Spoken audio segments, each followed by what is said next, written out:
স্বাগত জানাই খবর 24 এর পর্দায়। ত্রিস্তর পঞ্চায়েত নির্বাচনের আবহে দিনভর ধনপুর জুড়ে রাজনৈতিক উত্তেজনা। রক্ত ঝরল পোলিং এজেন্টের। প্রাক্তন কেন্দ্রীয় প্রতিমন্ত্রীর বিরুদ্ধে মোবাইল ছিনতাইয়ের অভিযোগ। বিগত কয়েক বছর ধরেই যখন নির্বাচন অনুষ্ঠিত হয় তখনই ধনপুর আলোচনা বা পর্যালোচনার কেন্দ্রবিন্দুতে নিজের স্থান করে নেয়। বাদ গেল না এবারের ত্রিস্তর পঞ্চায়েত নির্বাচনও। ভোট গ্রহণ শুরু হওয়ার সাথে সাথেই ধনপুরের বিভিন্ন ভোট গ্রহণ কেন্দ্রের রাজনৈতিক উত্তাপ ক্রমশ বাড়তে থাকে।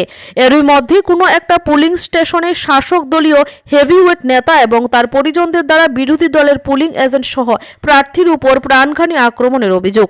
এর পাশাপাশি একটা পোলিং সেন্টারে গিয়ে বচসায় জড়িয়ে পড়তে দেখা যায় প্রাক্তন কেন্দ্রীয় প্রতিমন্ত্রী প্রতিমা ভৌমিককেও। একটা পর্যায়ে প্রতিমা ভৌমিক উত্তেজিত হয়ে স্থানীয়দের হাত থেকে মোবাইল ছিনিয়ে নেয়, এমনটা কিন্তু অভিযোগ উঠে এসেছে। যদিও পরবর্তী সময়ে পুলিশ যথেষ্ট স্বতঃস্ফূর্ততার সাথে পরিস্থিতি মোকাবেলা করেছে, তবে শেষ সংবাদ পর্যন্ত ধনপুর জুড়ে রাজনীতি উত্তেজনা বিরাজ করছে।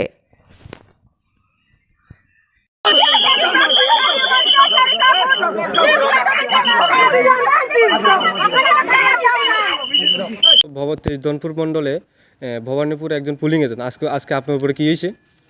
পোলিং এজেন্ট ভোট শুরু হওয়ার পর পোলিং এজেন্ট শুরু থেকেই ছিলাম, নিরিবিলিভাবে ভোট হচ্ছিল। তো ধনপুরের যিনি সহসভাপতি, ভবানীপুরের গুন্ডা নামে পরিচিত রতন দত্ত, উনি নিজের ভোট দিতে গিয়ে অন্য আরও 2-4 জনের স্লিপ নিয়ে উনি 2-3 জনের ভোট একসাথে দিচ্ছিল। যখন আমরা বাধা দিচ্ছিলাম, ওনার ভাতিজা শক্তি দত্ত, কান্তি দত্ত, ওনার পরিবারের সবজন লোকজন এসে হঠাৎের মধ্যে বাধা কেন দিলাম, আমাদের উপরে লাঠি ডান্ডা নিয়ে আক্রমণ করা শুরু হয়েছে। আমার নাকটাক ফাটিয়ে দিয়েছে। এখন আমি হসপিটালে আসছি ট্রিটমেন্টের জন্য। তারা কি ফক্সিপুট করতে চাইছিল নাকি? হ্যাঁ, একজনে 2-3 জনের করে ভোট দিচ্ছিল। আপনার উপরে বাধা দেওয়াতে ওরা আমাদেরকে মারধর করা শুরু করে দিয়েছে। আপনাকে শক্তি দত্ত আহত করছে নাকি? হ্যাঁ, শক্তি দত্তই আমাকে মেরেছে। ও আচ্ছা, ঠিক আছে।